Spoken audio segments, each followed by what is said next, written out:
MSUTV is on the air, bringing you the best student-produced educational, entertaining, and informative programming.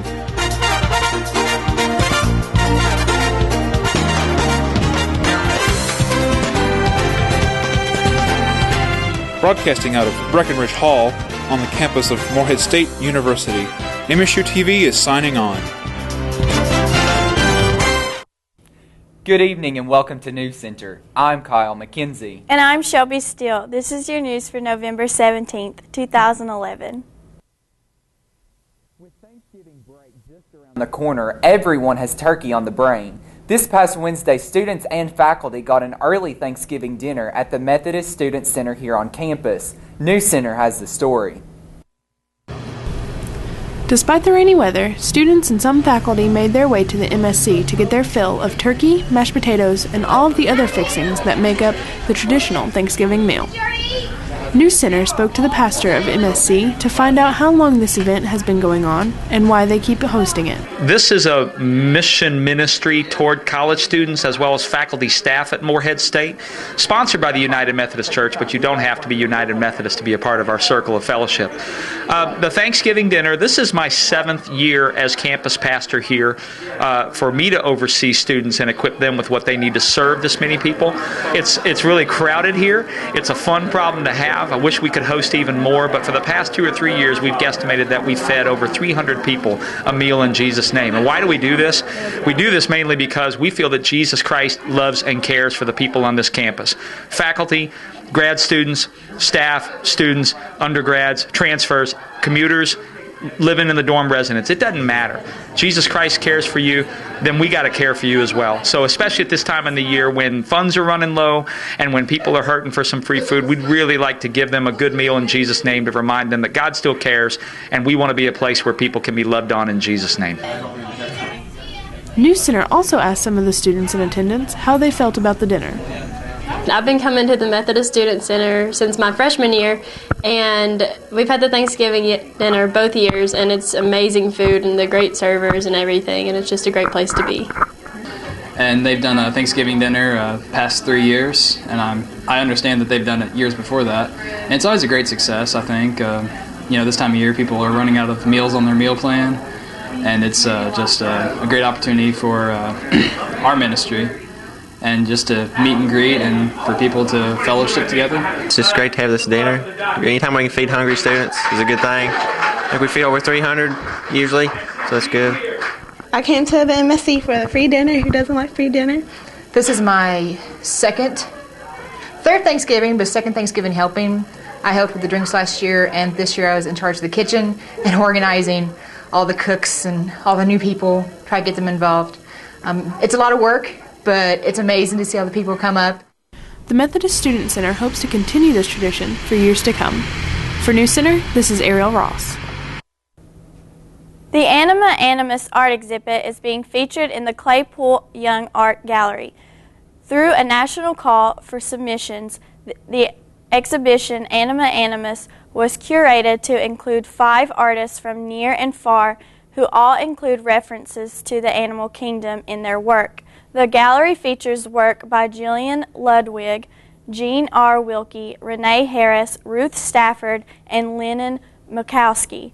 The exhibit will be on display through December 2nd. The gallery hours are 8 to 4 p.m. Monday through Friday.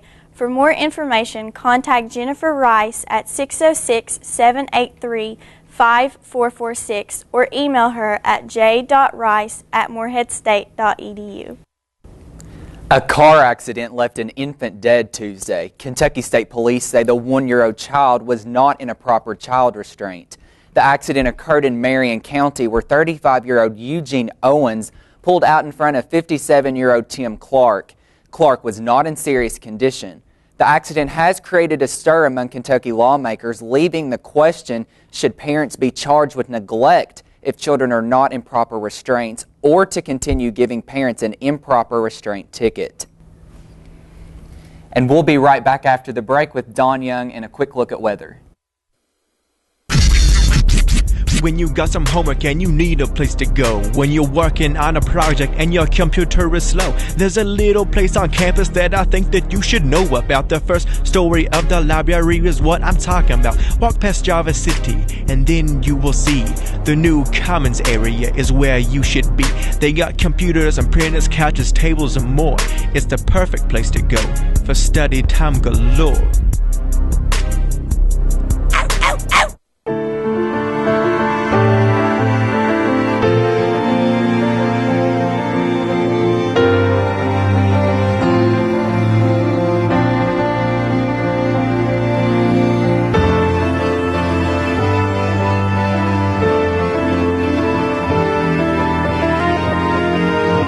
Call for a ride from the shuttle at 606-783-8747, Sunday through Thursday. Do you ever feel like you're moving slow when it comes to finding the information you need on the internet? Well, visit Camden Carroll Library, located in between Alley Young and Fields Hall. With several floors of books, you're sure to find what you're looking for. Don't lose sleep looking for information. Visit the Camden Carroll Library, and you're sure to find just what you're looking for.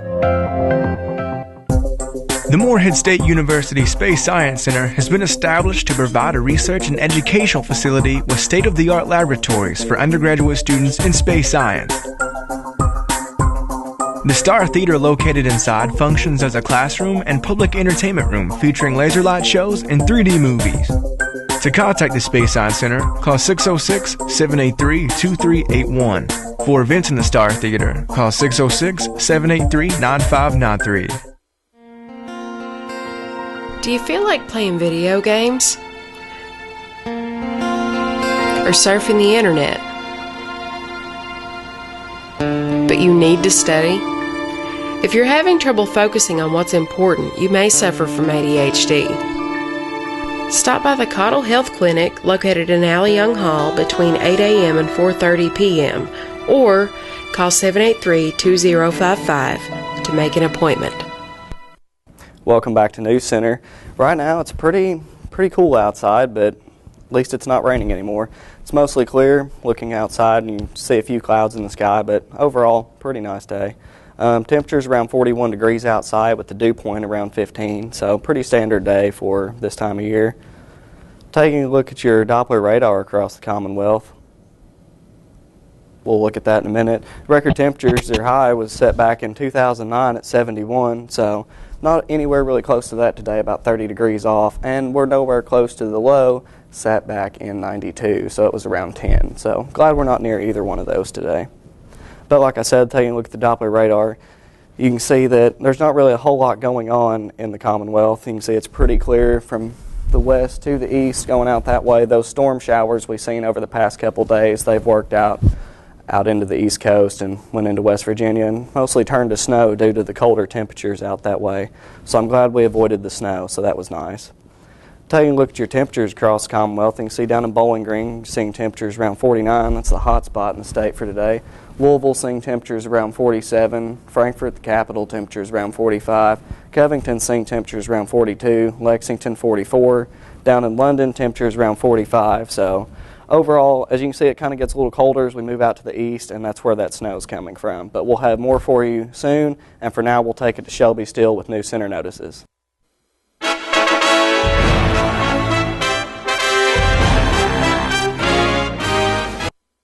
The NewsCenter Notices. This week we have Gary Cornett, who is on our sister show, Morehead Today. He is the host. So welcome to the show, Gary. Thank you for having me. So can you tell us more about Morehead Today and what you guys do? Absolutely. Morehead Today is MSUTV's newest program, and we like to bring information to the people about local events and organizations, charitable happenings and festivals and stuff like that that are going on in Morehead. And then we also spotlight a lot of local artists and musicians and help them spread their work around. You're also an artist yourself, and you have a CD being released tomorrow at the Front Porch. Yes, I do. The Front Porch Restaurant here in Morehead. Tomorrow night we will have the Blind Possum solo album project release with my friend Jake Mincy opening for us. I've got a little three-piece blues band I'm playing with now, and we got a little CD we're going to start selling tomorrow night. That's awesome. So you work with Open Mic Night. Do you want to tell us more about that? Yeah, absolutely. I'm involved with 2 different open mics here in Moorhead right now. The first of which would be the Fuse the Muse series that occurs at the Round County Arts Center. That's actually hosted by Landon Dickerson, and once a month on Wednesday nights we've been letting any artist or musician come down and kind of display their work, and that's pretty much an open thing. And then more recently I got involved with an open mic at Roadrunners on Main Street. George Moulton and I are hosting an open mic every Tuesday night. That's a little more limited type event. We're just letting the first 6 that sign up each night play 4 songs apiece. So Tuesday nights at Roadrunners, and then one Wednesday every month we're doing Fuse the Muse at Round County Arts Center, just trying to get more exposure for all the great musicians that we have here in Moorhead. You also have Blind Possum Productions. So can you tell us exactly what Blind Possum is? Absolutely. Blind Possum Productions is my freelance outfit. It's where I do most of my production work. I've done advertisements for small town TV, some small documentaries. I've done a couple projects with MSU. I created a documentary about the Insight program they put on each summer for visually impaired high school students to get them prepped for college. I do a lot of photography work as of recently too. It's always been a hobby, but I've been trying to cash in some on that as well, and just produce any kind of video or audio media that anybody can come up with and wants to hire me to work on. How exactly did you think of the name Blind Possum? That's a long story. Back when I was small, I had a tendency to want to sleep in on Sunday mornings and not get up for Sunday school, and my grandparents called it playing possum and started calling me Possum. And years later, one of my first bands was a blues outfit, and we got together in a little area known as Possum Trot Branch and decided to call it the Possum Trot Blues Band.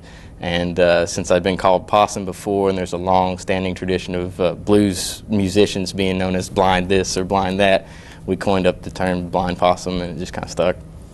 What are your future plans or goals that you have in mind? I'll be graduating in about a month here with my Master in Communication, and I'm looking to go into television production similar to what I've been doing here with MSUTV. I'd like to do something kind of like Moorhead Today with a big emphasis on arts and humanities and music type stuff. What would you say is your favorite memory of the production that you've put on? My most proud production would be, it's called Curtain Call. I put it together with Alex Hall and Shayla Minville for the Moorhead Film Challenge this past spring. It's a mockumentary we shot in Olive Hill at the old Olive Hill High School. It's really quite a piece of work. Alex is an amazing cinematographer, doing a lot of professional work around the country right now with his camera, and he came in just to have some fun with us. It's a really great movie. You can check it out on my YouTube. It's youtube.com/blindpossum. Well, thank you for coming on the show this week, Gary. We'll be back with another look with weather and Cecil Pergram with sports.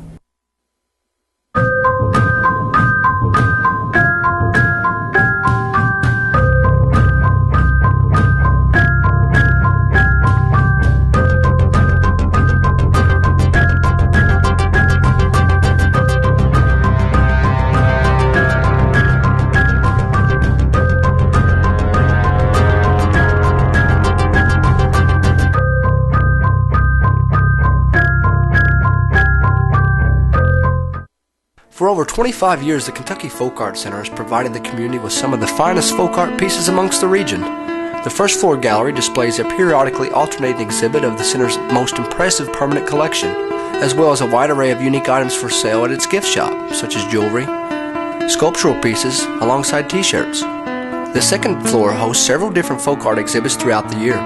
Visit the Kentucky Folk Arts Center Monday through Saturday from 9 to 5, located at 102 West 1st Street in Moorhead, Kentucky. At the Kentucky Center for Traditional Music, we preserve and develop the art form and represent our cultural heritage through performance, educational outreach, and interaction with the community in the MSU service region and beyond.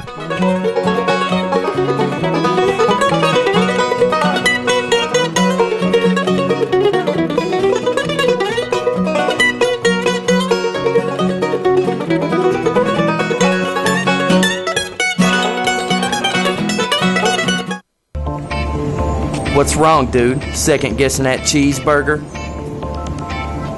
Maybe you should take another look at that before you eat it. Don't eat me. Now how could you be thinking of eating that when really you're thinking of a slow-cooked chili-covered geodog with cheese with your selected choice of chips? Throw that thing away. located on the first floor behind the elevator. What about me?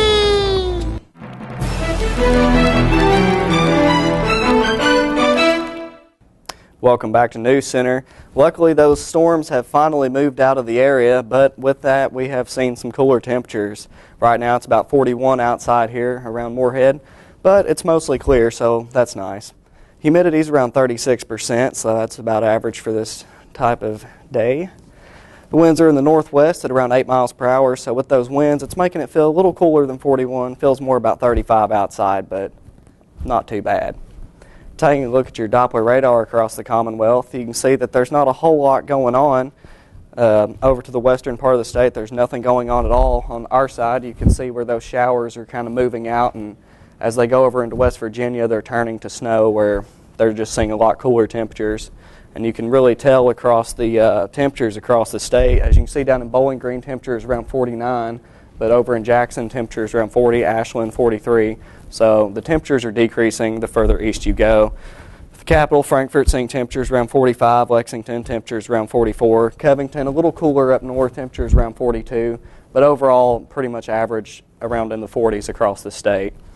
Taking a look at the temperatures across the nation, you can see it's pretty cold all across the nation, except down in Florida. They've been spared, lucky them, around temperatures around 77. But in our area, all temperatures around 40. You go out west a little more, you're seeing temperatures in the 50s, 40s. Overall, pretty cool across the nation. Taking a look at your national storm cloud coverage, you can see that storm that just moved through our area and gave us all that rain the past few days. That's moving off north and going up into Maine and up into Canada and into the Atlantic Ocean. So pretty nice that we don't have to deal with that anymore. I'm glad we didn't see any of that snow. Looking at the satellite coverage across the nation, you can see that storm a little more, but looking into the future, going into late in the weekend, there were some storms moving in our way, but looking at tonight, it's going to be clear, light winds, nothing too big to worry about, but it's going to be quite cold outside with temperatures around 44. But looking into tomorrow, we're going to be seeing some more sunny weather, and that'll be nice, being able to see that weather. Highs around 54, so still pretty cold outside, but moving into the weekend, it's going to get a little warmer, but that's where those showers are going to start coming in. Taking a look at your 5-day forecast, you can see temperatures around 54 tomorrow with a low of 20 degrees. Saturday, some more sunny weather with temperatures around 58 with a low of 22. Sunday, that's when those storm showers are going to be moving in with temperatures of 62 and a low of 45. Warming up a little bit Monday, but still more storms with a high of 63 and a low of 50. Tuesday, hopefully the rain might start clearing out a little bit, but we'll probably continue to see some more showers into then with temperatures around 61 and a low of 50. But hopefully by the time Thanksgiving rolls around next week, we should be seeing some temperatures around in the 50s. Should be pretty sunny and nice for Thanksgiving. So at least we have that to look forward to. That's good. I'm tired of all this rain. I'm glad the weekend's going to look good as well. Yeah, I mean, after all this rain this week, I think everybody is just tired of it. But we're going to be looking at it going into Monday, so it's not over yet, but at least we'll have a good Thanksgiving. I'm just ready for Thanksgiving dinner regardless. I'll eat it in the rain. Well, for now, let's take it over to Cecil Pergram with sports. Your home for the Moorhead State Eagles, this is NewsCenter Sports. The Moorhead State men's basketball team is 0-2 to start the regular season after the Eagles' 72-57 loss to the College of Charleston on Tuesday morning. CFC hit 8 three-pointers in the first half, helping the Cougars outscore MSU 30-18 from beyond the three-point line. Senior guard Terrence Hill led the Eagles with 13 points and 6 rebounds. The Eagles will look to get their first victory of the season at 7 p.m. tonight when Asbury University visits Johnson Arena. The Eagles women's basketball team defeated Ohio University 62-57 over the weekend, giving the Eagles their first victory of the regular season. MSU senior guard Courtney Lumpkin had a career-high 23 points, and Linda Dixon also contributed a career-high 20 points in the Eagles' victory over the visiting Bobcats. MSU improved to 1-1 on the year and will take on Kent State tomorrow night at 7 p.m. in the Eagles' first road test of the season. The Eagles football team dropped its fifth straight game last Saturday with a 28-24 loss to Davidson.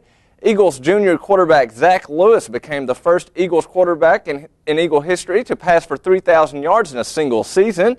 With the loss, MSU's record fell to 2-8 on the season and 1-6 in the Pioneer Football League. The Eagles' final game will be against Butler this Saturday at Janes Stadium. Kickoff is scheduled for 1 p.m. The MSU volleyball team closed out the regular season with 2 more OVC wins over Jacksonville State and Tennessee Tech, giving the Eagles a 19-1 conference mark, breaking the previous record for most league wins held by Southeast Missouri with 18. The OVC volleyball tournament is now being held in Moorhead from now until Saturday. The Eagles are awaiting the winner of the Southeast Missouri and Eastern Kentucky match tonight at 7 p.m. The Eagles will take on the winner of that game tomorrow at 6 p.m. in Weatherby Gym. And now it's time for NewsCenter's world-famous sports trivia.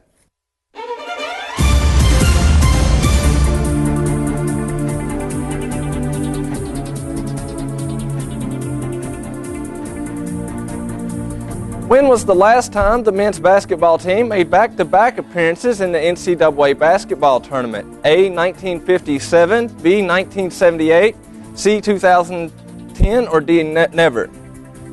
Don, what do you think the answer is? Well, I know we came close the past couple years, but I don't think they've done it in a while. Maybe A, I'm going to go with. I'm honestly not for sure, so I'm going to go with B. I'm going to go with C or D and say never. Actually, we did it back in the 50s, but we had a chance to do it this year. But we're missing a lot of key players. Obviously, we're going to be missing Kenneth Fareed. But now we're going to go to the sports calendar.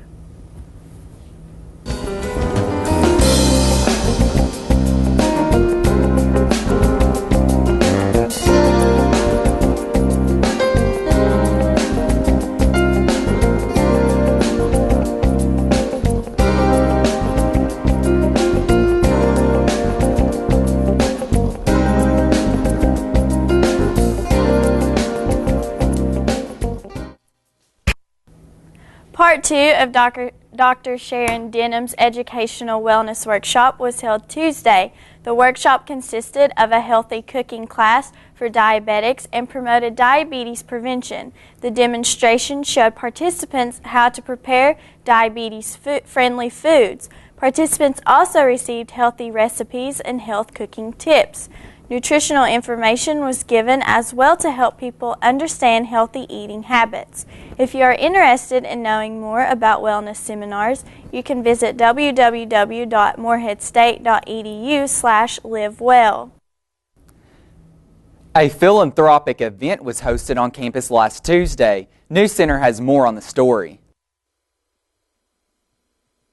Chi Omega Fraternity hosted their annual Chi Omega Follies last Tuesday in Button Auditorium. They have been preparing for the event since September by holding practices every weekend. Follies is our big philanthropy event, and it is all the money goes to Make-A-Wish. It's kind of like a big talent show where all the Greek organizations and any other organizations that want to participate, they all come together and we get to raise money for the Make-A-Wish Foundation, which is our sponsor, our philanthropy for Chi Omega. Like, we're partners with them, and we generally get to meet our wish child and get to know them. Last night, Caden couldn't be there because he was sick, but we'll get to meet him eventually and see where our money goes to and what he gets to do.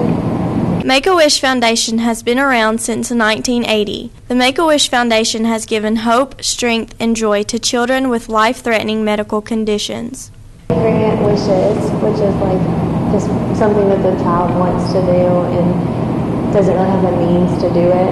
We just partner up with them, and then if they raise the money and have enough money to grant a wish, then they get to send them anywhere they want to go. So Caden will probably get to go like out west to see the Cowboys, or he'll get to go to an island to do like a treasure hunt or something like that. Chi Omega's Community Service Director Hannah Wagner tells us more about their Make-A-Wish child, Caden. An 8-year-old little boy, and he has a syndrome that his body can't break down long chains of sugars, so he's wheelchair bound, and he from what his mother has told us, is he's super intelligent. He just loves people. He was really upset he didn't get to come last night, but they couldn't take a chance with his disease that he had. Getting sick and stuff, his immune system's really decreased. But he seems like a great little kid. We haven't got to meet him yet, but we want to soon. Chi Omega has raised over $5,000 in hopes of granting Caden's wish. The winners of Chi Omega Follies were Pi Kappa Alpha with Best Overall Performance, Gamma Phi Beta with Best Dance, Baptist Christian Ministries with Most Creative, and Sigma Phi Epsilon with Crowd Favorite. Dr. Ann Andaloro's Gender Issues course took a behind-the-scenes look at Moorhead's community quilting project. Our sister show, Moorhead Today, caught all of the action. The Cozy Hamilton Costume Shop, located in room 117 of Breckenridge Hall, has been host to recent gatherings related to the Build-A-Bed project. The Center for Regional Engagement and the Department of Music, Theater, and Dance have partnered to create this project. Volunteers are welcome to join in the creation of quilts Monday through Friday from 1 to 6 p.m. in the costume shop. It's done for next semester. It's for a Build-A-Bed project that this place is creating beds for homeless children. They're creating 72 beds. We're just working on the quilt portion of it. There's people who are donating and taking care of the pillows. There's people that are taking care of bed frames. There's people that are taking care of mattress and box springs. And there's people taking care of like sheets and stuff like that, fitted sheets and those sorts of things. So we're just focusing on the quilts, okay? And the cool part is you guys are getting to work on the fun part, which is the top of the quilt. It's the pretty part. It's easy to do. It's just straight sewing. It's fairly simple type of stuff, okay? But you get to do the cool part that some little boy or some little girl is going to look at and go, oh wow, somebody made this for me, right? Some of these quilts will also go into the trunks of police cars locally in town for if they domestic abuse calls, rape, stuff like that they'll have quilts or something to wrap around somebody. Say they pull somebody up out of the lake, they need a blanket, here it is, right? So some of these are going to that. And some are also going to, I think, the Women and Children's Abuse Shelter in town, stuff like that. So, I mean, it's definitely used in this community, and it's not something that we're shipping off to another state or another area of the country. So it kind of makes you feel a little better knowing that it's like here and helping our people and our community and our stuff, right? The project will continue until December 1st. For more information, call Dr. Lisa Morse at 783-2694. So guys, Thanksgiving's next Thursday. I know I'm going to be visiting my grandparents in Tennessee. What are you guys going to be doing? Well, that should be fun. This is going to be the first Thanksgiving in our new house, so I'm pretty excited to have the family down and just get everybody together, so that'll be nice. What are you doing, Cecil? I'm probably going to be with the family. I'm blessed to have a rather large family with a lot of grandmothers, so hopefully I'll have 3 or 4 dinners this Thanksgiving, and I'll get to sit there and watch some pro football with all my papaws too. So it's always exciting. Well, my Thanksgiving dinner actually starts tonight. We're having, my fraternity, Sigma Epis, having a mixer with Kyle. So after this, we're actually going out to our house and having Thanksgiving dinner. The next week, I'll have Thanksgiving with my family. So that sounds good. Yeah. On behalf of Cecil Pergram with sports and Don Young with weather, I'm Kyle McKenzie. And I'm Shelby Steele. Have a great evening and a happy Thanksgiving.